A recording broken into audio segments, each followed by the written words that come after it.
Witchers, welcome back to the Witcher Lorecast. This is your host Tom. I'm here with Toasty, as usual. Toasty, how you doing, buddy? Pretty good. Pretty good. Pretty chill.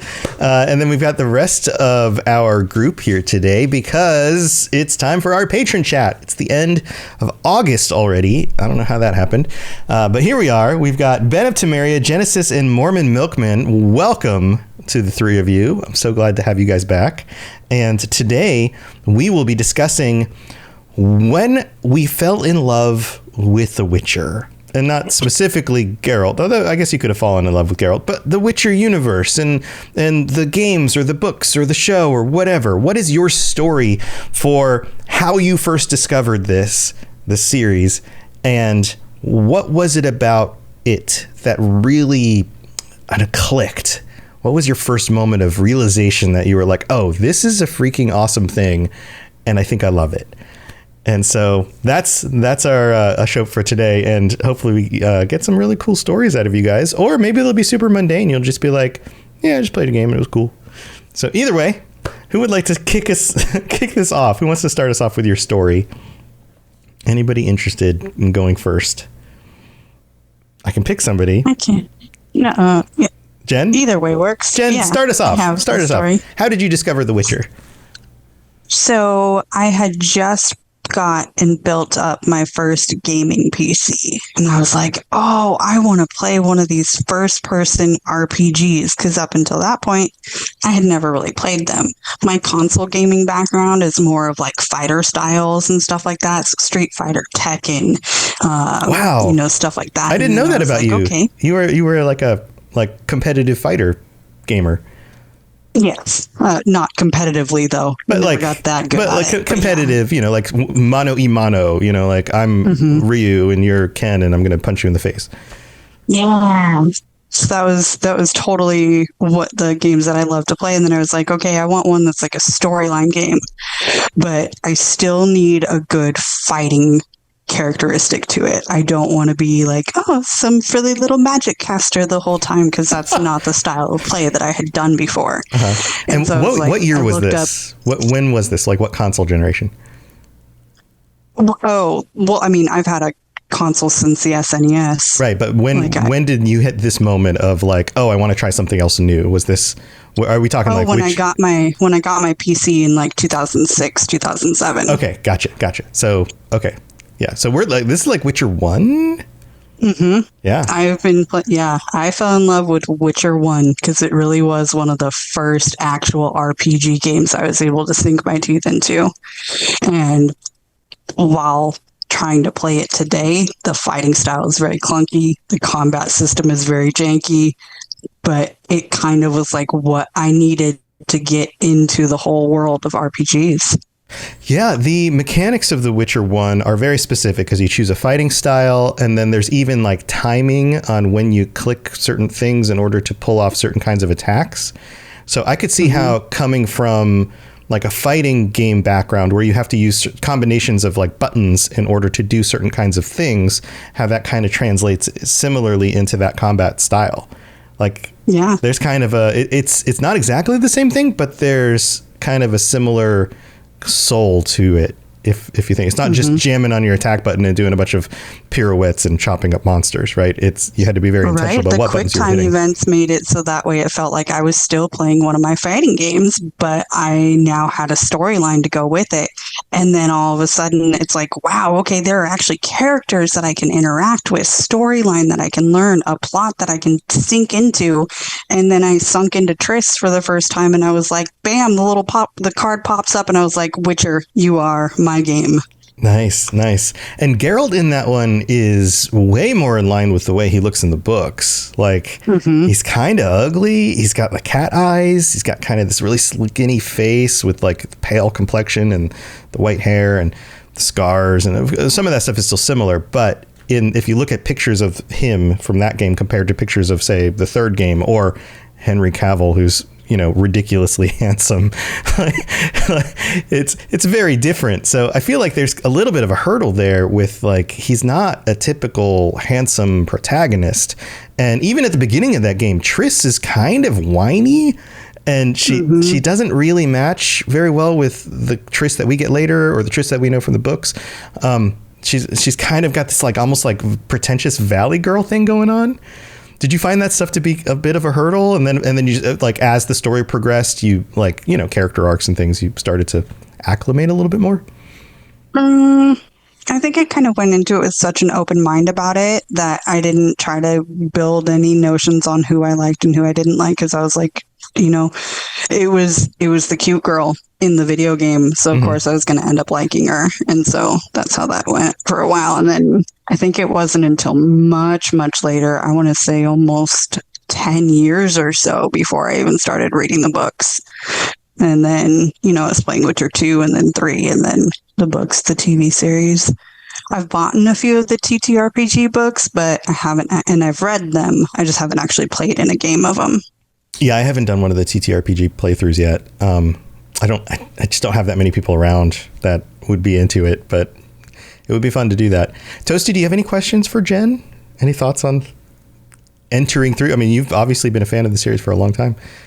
What do you think, Toasty? Any questions? None that I can think of. I think Cool. Ben had his hand raised. You Ben? wanted to say something? Yeah, let's open this up. Who else has questions, Ben?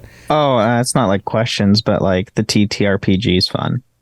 The combat's interesting. That's all I will say, because it's like you designate like specific body parts to target. Oh, okay. So it's part of the Yeah, so you mechanics can rather than in like D&D it's saying like, oh, I just want to do like, I just want to hit him in the leg and try and knock him over. Like there's actually mechanics like, for it. in, you know, D&D, like your hit points is the whole entire your character. Right. Where in Witcher, in the TTRPG, each limb has health pools. So say if you take enough damage in your right arm and your arm gets cut off, or like if you deal enough damage to the head, they're instantly killed. Yeah.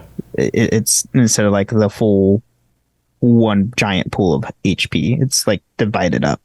Yeah. It's Is it interesting. still a D20 system or is it D10?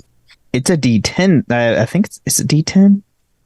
It uses only like It's a 4 or it's a 5 dice. D10. D10, yeah, because you can buy specific, like they sell the Witcher TTRPG like dice sets, and it's like 6 dice. I'm Instead assuming of 7. I haven't played. I think it's the same as like Cyberpunk, where it's like a D10 for like making checks and a D6 for damages. Mm-hmm. So I mean, Cool. they're all both made by Artatorian, so Yeah. Yeah. Well, cool. Any other questions for Jen on this? She got into it real early. Not a lot of people played that first Witcher game. Like enough people played it that it was notable, and they talked about it on gaming podcasts and things like that. But in the whole scheme of things, like it's a drop in the ocean compared to the numbers that 2 and then eventually 3 sold. So to be somebody who was like, I was in on it from the beginning is pretty rare. Cool. All right. Who wants to go next? Ben or Mormon? Mormon Milkman. Mormon's saying Ben goes next. I go next. Mine's just a repeat from the first patron episode. Well, sorry, man. It's been a while. So But like, like, give us your story. Recap your story again. But like, is there a specific moment? Like, was there a point where like something happened and you were just like, oh, this is even more awesome than I thought it was? That's part of what I'm Yeah. looking for. Like, if you want to expand on that a little bit. Yeah, I mean, so I got into it with it was back when I was in high school. So it was like 2011, I think. Okay. I went to a friend's house. He was playing Witcher 2, and I was just watching gameplay, and he let me have the controller. And it's like, okay, this is interesting combat. This is interesting stuff. And he was telling me, it's like, this is the second game. There's the first one, but it's PC only. And I was like, oh, okay. So started like just dabbled and played a little bit of it. And it's like, this is a lot of fun. So I went home, looked up the first game, bought it, and I actually have like a CD-ROM Yeah. version of The Witcher 1. Yeah, that's how old it is. You could buy it on CD. Yeah. And I used it on my old crappy computer that I used to have and played through all that. And it's like, wow, this is an interesting story. And then I had a 360, and the second one was only 360 and PC. Mhm. So I went ahead and played it on the 360, played through that one. And I think it was like halfway through the second game, I found out it's based off a book series. I was like, oh, so there's even more. So like I was already falling in love with the games by like this going through like halfway through Witcher 2. And it's like, this is a really good story. This is like different for a fantasy because it's much darker than what like traditional fantasy is. I mean, you have Lord of the Rings, but like it's Lord of the Rings has dark points, but that's not like Witcher style where everything is just downhill death. Right. Like And- nothing ever seems like what it is, and when it does Right. seem like things are going well, things always turn around and things get worse. And Oh. yeah, Where, you know, Lord of the Rings is complete opposite. Oh, there's a happy ending. yeah, there's hope. things There's there's hope. There's happiness. and things get real everything. dark, but Witcher- there's yeah, Witcher always doesn't a have light. that. Yeah. So like when I found out there was a book series, that's when I started reading all the books. And I was still in high school then, so like by the time I graduated and all that, I read majority of all the books by then.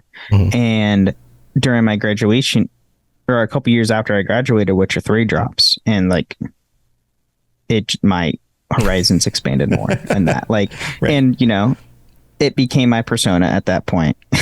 Yeah. Okay. So you were introduced when you saw a friend playing Witcher 2, right? Mm-hmm. Now, was there a moment? Was there a moment in that like engaging with that you like stands out to you that you're like, oh, this seems It like was it, when it you compelled you to fought buy the first one, so it must have been interesting, right? Because he was at the point where you're in Flotsam and you fight the it's essentially a Kraken. Yeah. Okay. Yeah. The big monster. Yeah. Yeah, and I like just watching that and like playing through that, and I was like, oh my god, this is like I've never like. I played Dragon Age, I played Mass Effect, I played KOTOR, I played a whole bunch of RPGs, but like this was like, oh my god, this is nothing I've ever played before, and I think that's where it really hooked. And it's like, okay, this guy's a complete badass and who just goes around kill monsters and with redheads. So Right. Yeah. For those of you who haven't played, Triss is kind of the main romantic character in the first two games. Yep. Yeah, and doesn't even show up till the third one. Yeah, I remember getting into the second one and being like, at the time, the graphics were mind blowing. Like they clearly were, you know, at the edge of whatever it is they were doing with design and, you know, game design and character models and textures and those kinds of things, and feeling like, oh my God, this looks really good. In fact, it looks really good that like gross stuff looks really gross and pretty things look really pretty. And like that creates this really deep and interesting world. I also thought it was really funny that so many of the commoners walked around wearing the equivalent of like diapers as pants. Did it ever hit you as weird? Did you notice that? Like they all had these like white, like, I don't know, peasant pants that looked like just big diapers. And something about that made me go, I feel like this is probably rooted in some historical thing. Like this might have been an actual article of clothing that people walked around in at some point. I don't know, but it felt foreign, right? It felt like kind of weird and foreign. And to me, that was really compelling about 2. I don't know if that hit you the same way, Ben, but that's what I remember. I would say so. I mean, when I first started playing 2 just by myself, and like the tutorial alone was like very engaging because you go into the arena and to practice signs and sword fighting and all that. And I was like, oh wow, this is very engaging compared to turn-based combat I'm normally used to. And even well different than Witcher 1 because I played that right before it. Witcher 1 going into Witcher 2 is very different. Yeah, it's a lot more fluid, like fluid combat. And if I remember right, you don't even have to pick a stance or the right weapon. It just kind of automatically, he just uses what he's supposed to use. Yeah. Yeah, cool stuff. All right, Toasty or anybody else have any other questions for Ben? Was your friend into the fact that you got into the game? Or were you more into it than they were? Like you were. I got more into it than they were. My friend was really big into he was in a bunch of other stuff like art and like fighting games and whatnot, like Mortal Kombat, who's a huge Mortal Kombat person. But like I was heavily a lot more into the RPG stuff than he was. And yeah, Witcher just became my persona. I mean, I'll be at Ren Fair. My Renaissance Fair starts this upcoming weekend, so prepare to see pictures of me in Witcher gear again. Yeah, that's always cool. Here's another fun question, and Jen, you can answer this too. When you think back to how you played those games, being that they are role-playing games, and then later on learned more about the universe and the books and Geralt's actual story and all of that, do you feel like you played Geralt the way that makes sense for who you learned Geralt actually was, or do you feel like you played him differently? Because they give you the opportunity to kind of make any decision you want. I would say I was more in line to how he probably would have behaved, except when you go into Witcher 3, which romance you choose. I feel like most people would choose Yen, which I don't. Right. Yeah, you're the Triss guy. Yeah. She's more toxic than 3. I'm sorry. I'm sorry, Toasty. Jen? Yeah, I think along the same lines as Ben, my decisions kind of aligned with what Geralt in the books ended up. Well, he existed before I got there. But yeah, so after going back and reading the books, I kind of like, okay, yeah, I see the decisions that I made, how Geralt might have made the same of these. Except I did a couple of really evil runs where I just was like, no, unless you are a straight up human, you're going to die. And so I don't think Geralt would have ever gone down those paths. No, I don't think I've played that way. Wow. Yeah, it's so interesting to think about role-playing a character that is like, it would be like playing a Star Wars game where you get to be Luke Skywalker, but you get to make all your choices, but you'd never seen the movies or read any of the books about who like Luke Skywalker is. And then you like go check that stuff out and you're like, oh no, I made him do terrible things. I didn't realize that was, but yeah, I feel like there's something about the way these games are developed that it's almost like it rewards you a little bit more with the way the story works if you do things more in line with who Geralt in the books is. Like that was always my sense in playing through that. It's almost like it's not like it's better, but you get more dynamic and interesting plot points. I think that's probably the way to put it. Especially in 3. Yeah. Oh, yeah. Definitely. Like, I'm trying to think of a decision. Well, a lot of times, like the decisions where you spare like sentient monsters. Right. Typically, it's those quests. If you spare them, you get a better out reward than you would, just wiping them out. Right. And even a more interesting like story beat that plays off of that rather than, oh, you just killed the thing, got your reward, moved on. It's like it plays out a little bit more, and something then happens in the village when people found out that you didn't kill the monster, or, just kind of, there's just more to it. It's like it just gives you more story. Mormon, you wanted to chime in.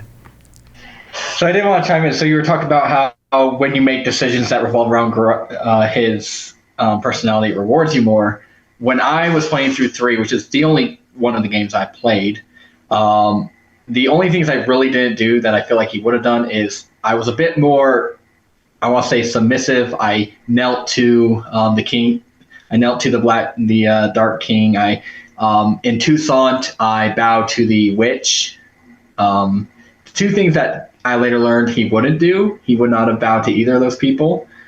I also didn't have as many nightly stays with women as he probably would have. Right. Okay. But in Toussaint, when you can sleep with the Duchess's sister in the dream realm, that was the first time I had done something like that other than Yennefer. And then I get the quote-unquote bad ending of Toussaint. I don't want to spoil it. And then I get that bad ending. And I'm like, is this guy slept with his sister? So when you said that, it reminded me of like, oh, I do one thing Geralt would do, and all of a sudden this bad thing happens. Yeah, so. Yeah. Like, yeah, you break Geralt's character the whole time, and then you finally play into it, and then you're like, ah, crap.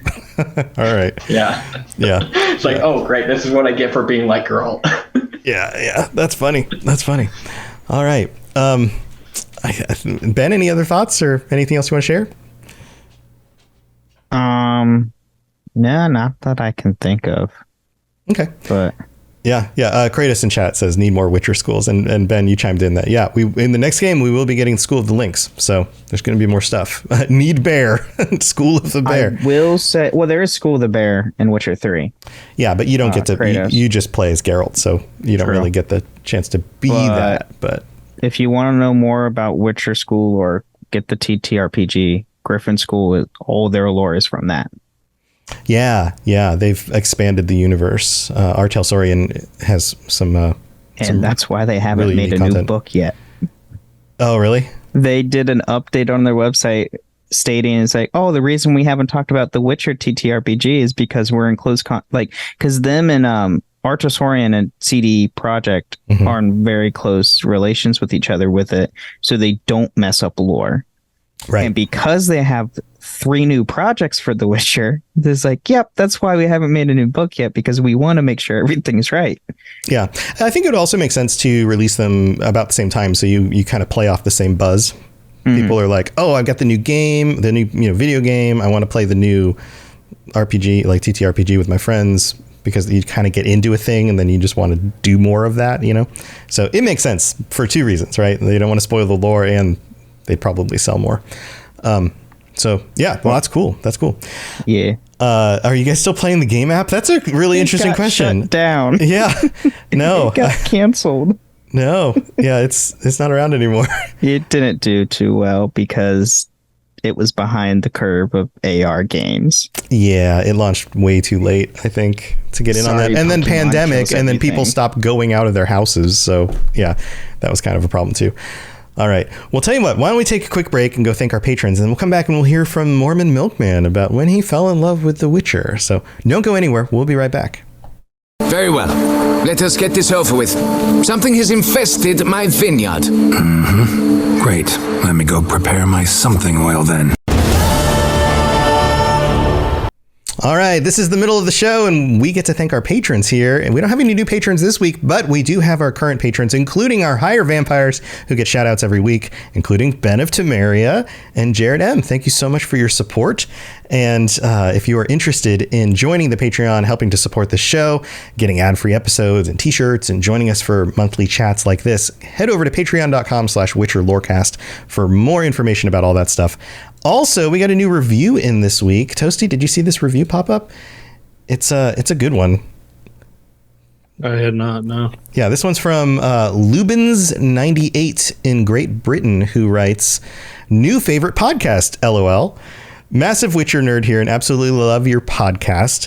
Discovered you through the Fallout Lorecast, but The Witcher 3 is probably my favorite game of all time. I think this is my sixth playthrough. I think it was a typo. Though I'm starting because of listening to this podcast. Listening to a couple episodes every day when I'm at work to try catch up. LOL. Was wondering if you guys would cover some of the weird religions and gods that are mentioned in The Witcher. E.g., the Eternal Fire, Prophet of Lebioda? Ibiota? I don't know if that's an L or an I. I don't remember. Do you remember that word? Oh, It's an L? Lebioda. Lebioda.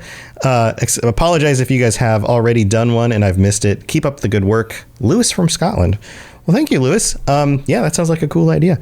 I don't know if there's a ton of information about that stuff, but it definitely would be worth going over maybe in a group of them in an episode. So thanks for writing in and for leaving that review. And if you'd like to get your words on the show, 5-star reviews on Apple Podcasts will be read out in the future. And you can also rate the show on Spotify and whatever other platform you listen to this on.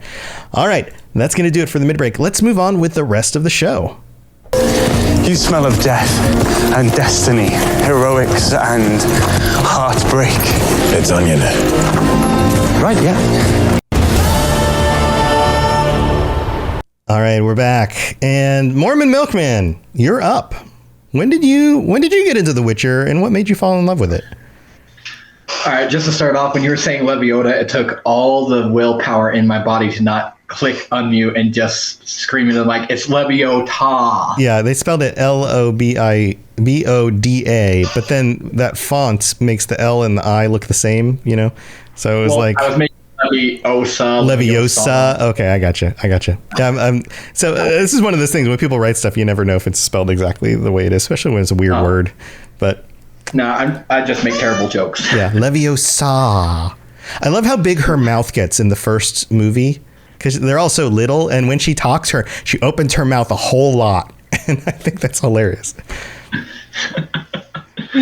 All right. Well, to answer your question, funny enough, I've only been compared to these guys, I didn't really get involved in anything involving The Witcher till about 2 years ago. Okay. So I'm fairly new. So I would say about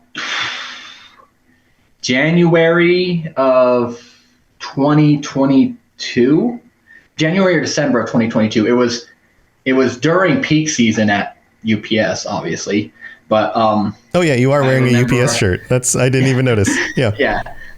Yeah. No, I literally got home from work like 5 minutes before I joined. So okay. But about 2 years ago, I was actually listening to another podcast, and they cover lore, and they were talking about the lore of The Witcher, and I'm like, oh yeah, The Witcher has all this stuff about it. So I listened to it, and they talking about The Witcher, they talked about how The Witcher has a ton of like monsters and what would today be considered cryptids. And I'm huge into cryptozoology, like Wendigos, Bigfoot, Yowie, Ningans, all that kind of stuff. I'm in love with that stuff. So I figured, hey, I'm going to look into The Witcher. So I actually listened to the first couple episodes of your guys' podcast about 2 years ago. Mm-hmm. So I'm like, okay, this is cool. And I kind of fell off it for a couple weeks, but then I really wanted to get a new game because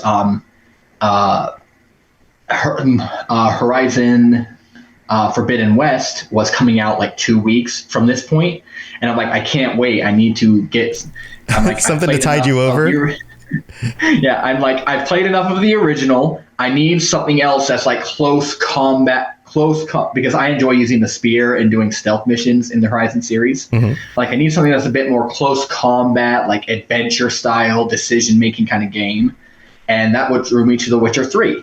And I played The Witcher 3, and that was when I knew I was hooked. Was when you kill that first griffin, and it gives you the bestiary. And you just get to read, about this creature. And I kid you not, like the first week playing The Witcher, I probably got like 50-ish hours, maybe about 10 less, maybe about 10 more, I don't know. But probably about half of that was me sitting there reading bestiaries and all that kind of stuff. So I'm like, wow, The Witcher is great. Then kind of it evolved before I even finished the game. I'm like, wait, Witcher's a TV show. So I watched the first episode of TV show. Then I discovered the books. So let's forget about the first episode of the TV show. Right. Then I discovered the books, and I think I accidentally read the second one first. Blood of Elves is the second one. It's the first of the saga. Yeah, it's the first novel. But there's 2 short story books that are predates it chronologically. So I mean, you were still on point. Yeah, it's you can start in either of those places. It really doesn't matter that much, but yeah. Okay. But yeah, so and that explains why my intel on books are on all the book lore isn't exactly perfect, because I shot through those, and I shot through like as much of the Witcher books as I could in like 2 weeks. So I didn't like dissect it, and I haven't read them since.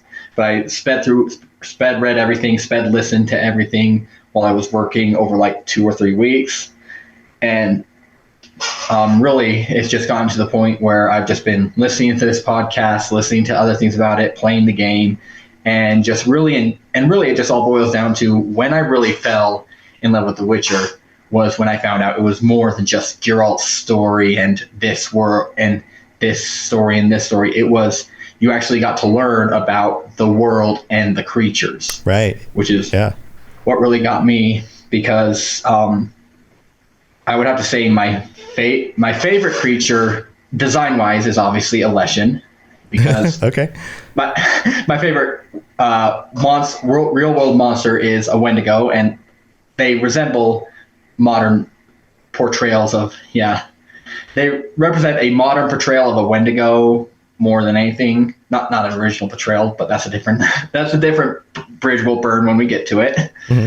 But it was also like learning more about their stories with werewolves, like how werewolves transformations depend on if they're a reborn werewolf or something like, or other things. And just The Witcher is so much more than just Geralt's story and what's going on, and Ciri's story and what's going on. There is actual real world and self-created knowledge from the author into these creatures that really made me fall in love with it. It's that every single, even down to the last ghoul you kill, there is something about that creature that makes it what it is. Yeah. It's part of why Toasty and I enjoy doing the bestiary episodes so much, is because the monsters are really interesting, and some of them are more in line with their real world inspirations, and some of them are just way out there. And then, of course, the real world inspirations for a lot of those things are, steeped in all sorts of weird mythology or whatever. And I love the monster aspect of The Witcher, and the fact that monster hunter going around and who isn't respected by anybody, but he needs to be there because he's saving people's lives. There's something that's really fun about that dynamic. Yeah, and with the monsters and everything on top of it is, it was also kind of Geralt's story that got me, because I always enjoy not quite anti-heroes. Like Deadpool's cool and all, but I like heroes who don't get recognition, I guess, like you could persecuted heroes. Persecuted heroes. I guess that's what I'd say. I enjoy the heroes who are doing the right thing and getting wronged for it. Mm-hmm. Same way as I enjoy villains who do the wrong thing just because it's the wrong thing. Right. I don't like redeemable villains. I don't like villains who are like, oh, I'm doing this because this is what I think it's right. I like villains who say, like the Joker, I like villains who just want to screw things up. Yeah, chaotic evil. Chaos. Right. Yeah, chaotic evil here. Yeah. And Geralt is just, I think, probably one of the best characters, because he is legit of what would probably actually happen to a hero. Like... Mm-hmm. Well, I think that's something a lot of people can identify with, like going out of your way to do something good and then feeling like you get punished for it.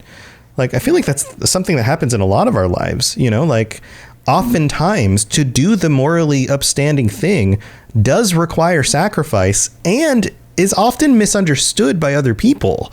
Like, they will assume that you're doing it for some other reason, some other selfish reason, when you're actually just trying to do the right thing. And that, I think that's something we can all identify with, and is extremely frustrating, and is a form of sacrifice. Like the hero's journey, the concept of, an individual having to go through some form of self-sacrifice, the Christ-like motifs in literature, all of those kinds of things. That's a version of that. It's just a version where the suffering happens during the story, like continually, rather than at an end point where they're killed or something. And that can even happen too, right? So yeah, I think you're hitting on something there that is very compelling about Geralt as a character, and the way that world works, the way that people aren't generally thankful for the actual things he's doing and trying to do the right thing most of the time. Yeah. So I think the simplest answer for your question is, when did I fall in The Witcher? I think it was that 5-minute frame between when you kill the Griffin in Witcher 3 and you return to the village just to get hounded on by a couple of citizens. It was that 5-minute time frame where you not only do you kill an important creature and learn a lot of cool stuff about it, you get back to tomatoes in your face. Right. And I would say it was that 5-minute time frame where I'm just like, not only does it have cool creatures, it's got realistic, Christ-like situational heroic motifs. I love that. Yeah. Yeah. So I think that all is awesome. Totally agree. Toasty, do you have any questions, or anybody else? Any thoughts on any of this stuff? It's neat that you got into it during Witcher 3. Ben, were you going to chime in? Yeah, I was going to ask if you had a chance to play Witcher 1 or 2.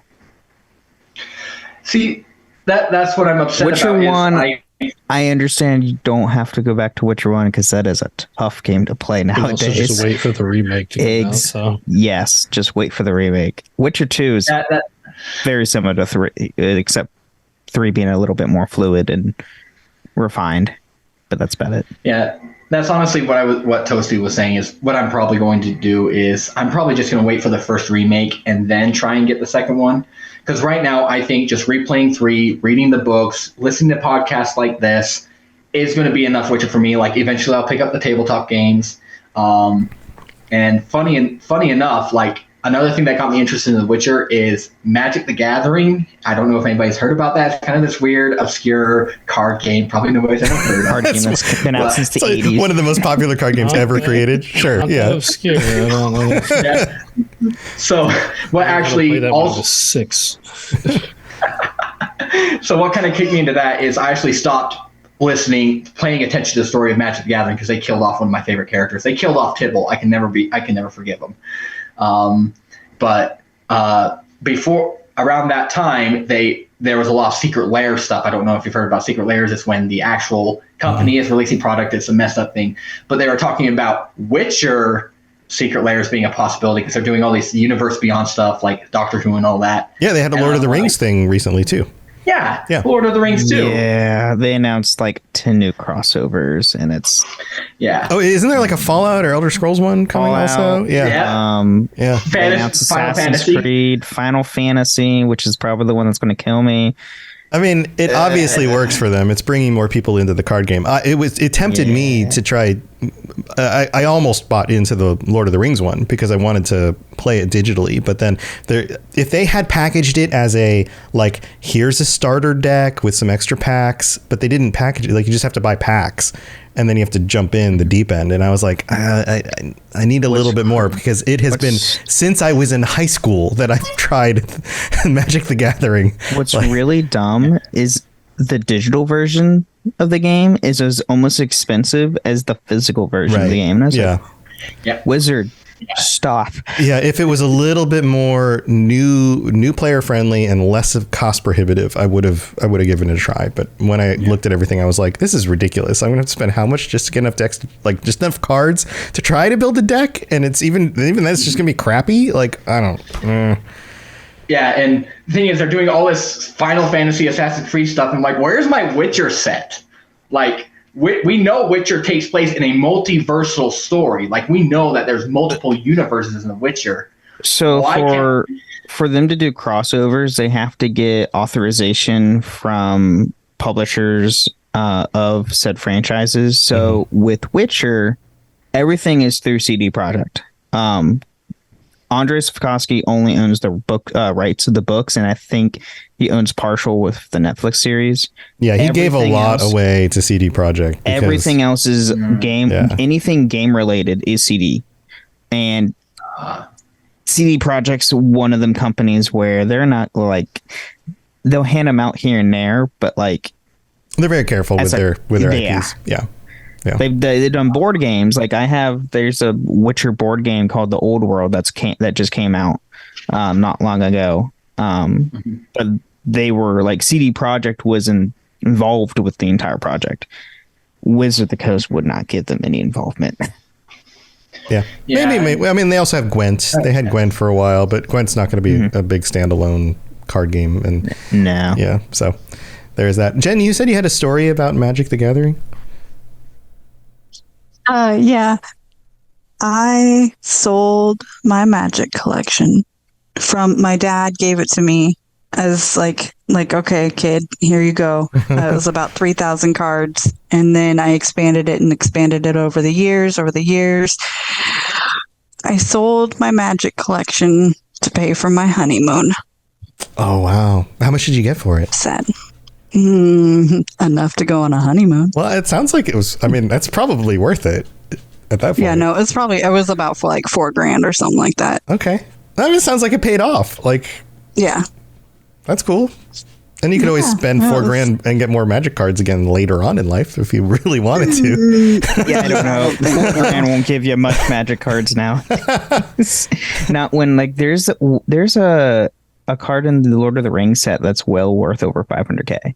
Yeah, it's ridiculous. Why? Because it's rare. Inflammation and people are people. There's demand, and they purposely made it rare. Mm-hmm. Like the One Ring card. Did you hear about the One Ring card that the guy found, and then he sold it to Post Malone. Post Malone, He bought it for over he bought it for over 1 million yeah. for one card. 2.4. million. 2.4. Yeah, that's nuts. That's so crazy. Kudos on the guy who found it and sold it to Post Malone, because holy crap, you don't absolutely. you don't have to deal with it much anymore. Post Malone wasn't even the highest bid. I think he sold it to Post Malone because Post Malone is like a functioning Magic player. Like, he plays Magic for fun and professionally.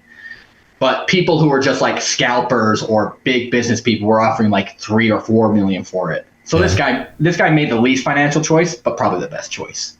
Hey, I mean, that's still plenty of money. So, and it also got a lot of buzz from the media because of who he sold it to. So there's also that, right? So he probably made out pretty good.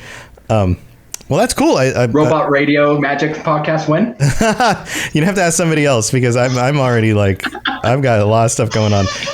But that would actually be really cool. I mean, that's totally in our wheelhouse of kinds of things that people in our audience are into. So, yeah, if somebody wants to start that podcast, go for it.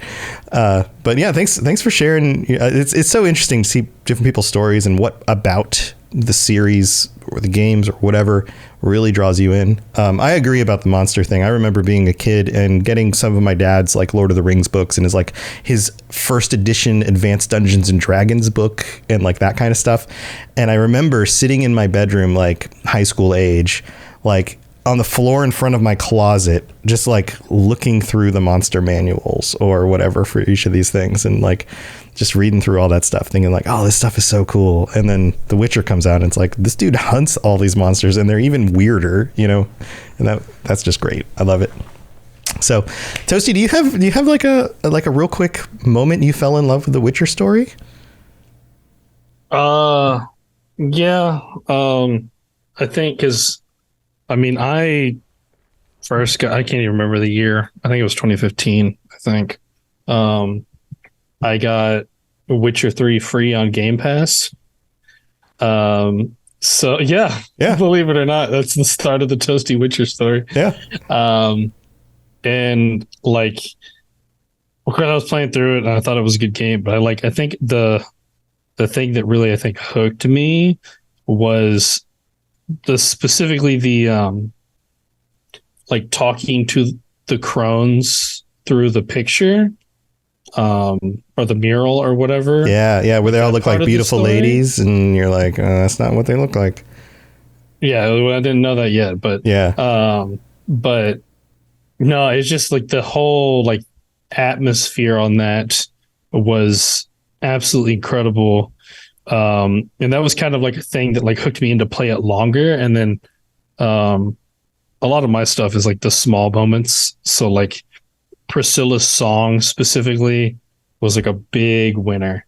Really? And I think really that moment didn't hit me that hard, but like, it's interesting. Yeah. Sorry, go on.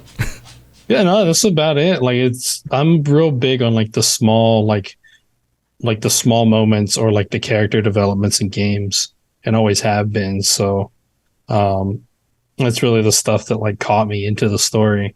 Yeah. And then I just started getting into other like the books and other games from there. So well, that makes sense. That stuff is like, it's all very well done, especially by The Witcher 3. So I can see why that would be so compelling.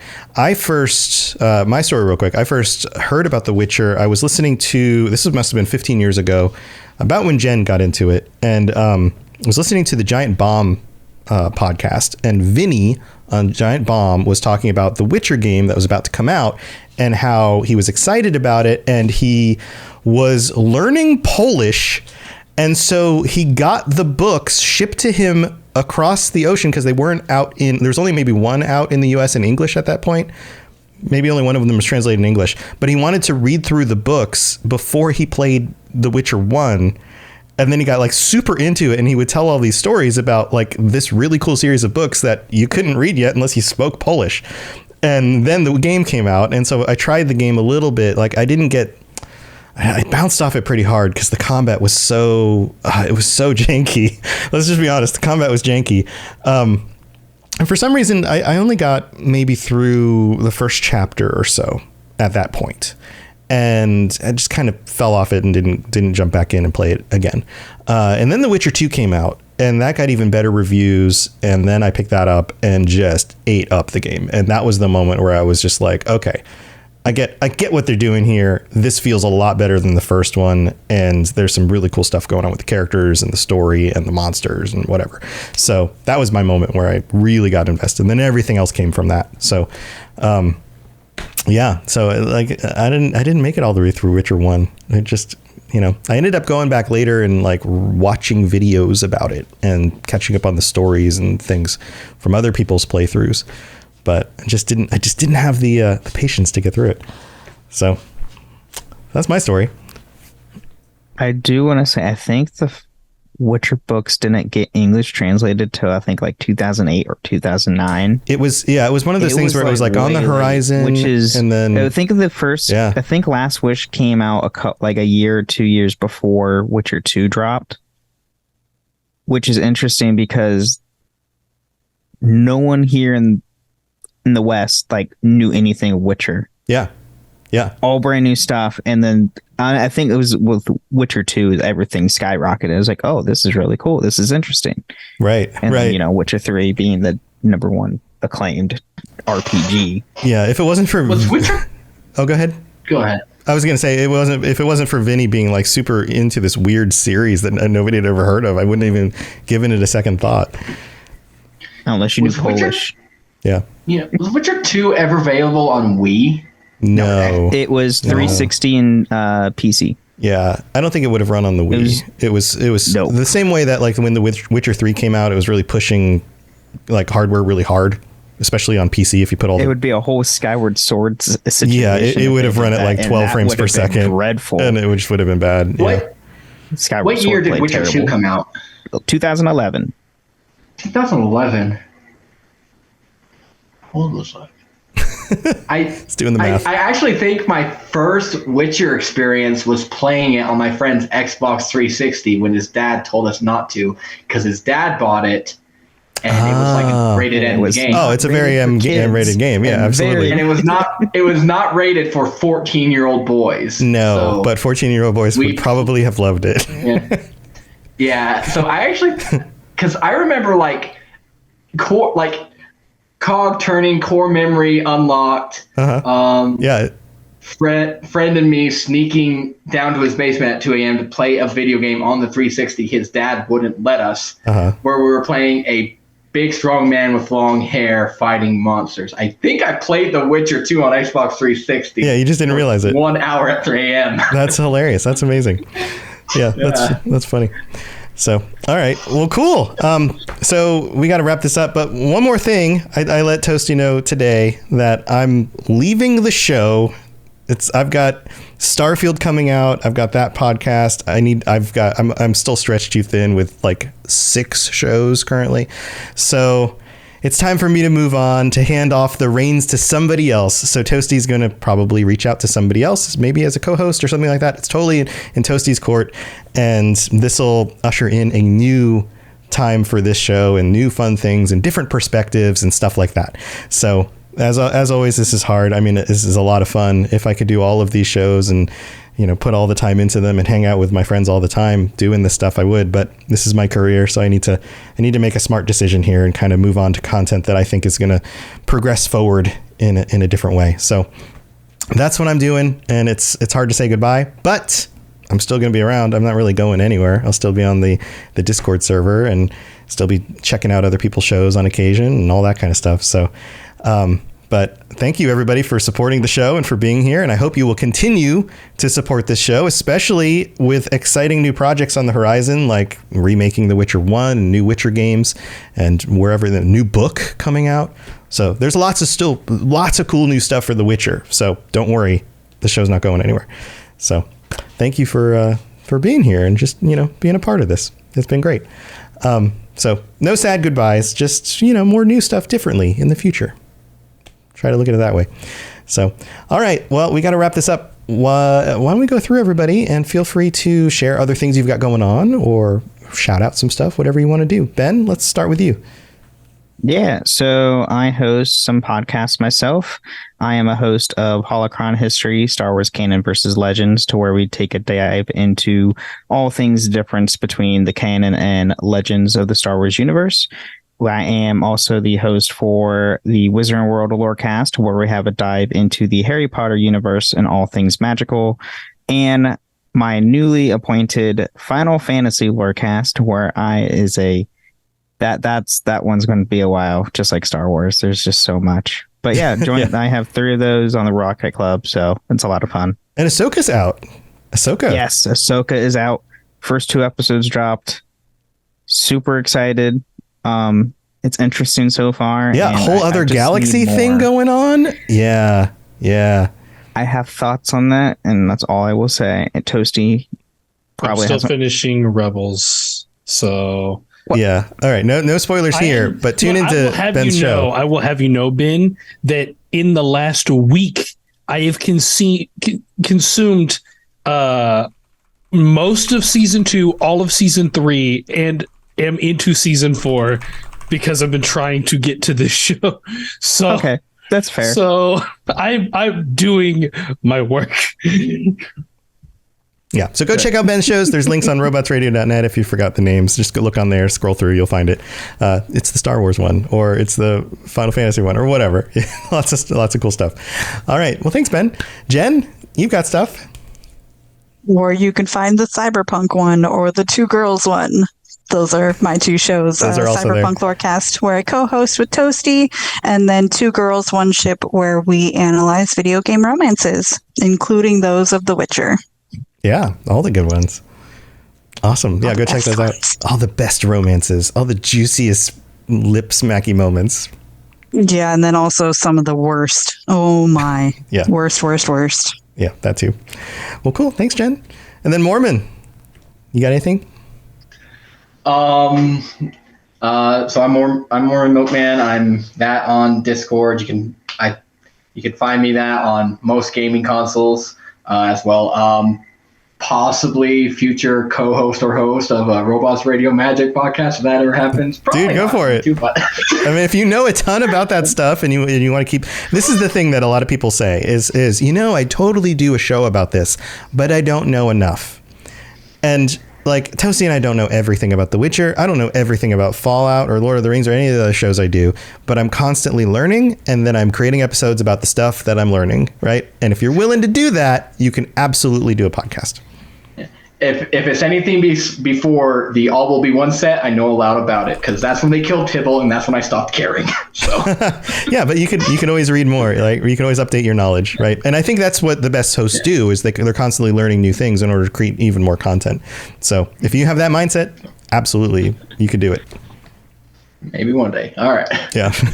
Well, good luck with that. If you decide, if not, that's fine too. Awesome. Well, thank you for being here, everybody. Toasty, you have anything else you want to share? Jen shouted out our one show. I also do the Cyberpunk Red live play podcast, Cyberpunk apostrophe D, with the Fumbling for an Almighty Crit Gang.